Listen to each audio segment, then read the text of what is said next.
এবার আরজিকর কাণ্ডের ঘটনা নিয়ে তীব্র প্রতিবাদে বাম যুবনেত্রী কমরেড মীনাক্ষী মুখার্জি সহ এসএফআই ডিওয়াইফাই কর্মী সমর্থকগণ এসপি অফিস অভিযান।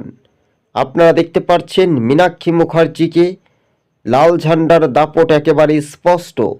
2026 বিধানসভা নির্বাচনে সিপিআইএমকে মানুষ যদি ভোট দিতে পারে বা মানুষ যদি ইচ্ছামতো ভোট দেয় তাহলে বামেদের শক্তি প্রয়াস এগিয়ে আসবে। শীত গ্রীষ্ম বর্ষা বামপন্থীরাই মানুষের ভরসা।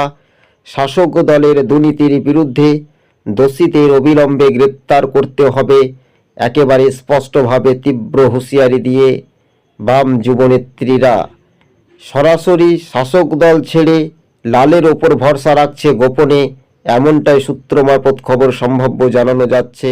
শাসক দলের বড় ধস নামবে আগামী দিন।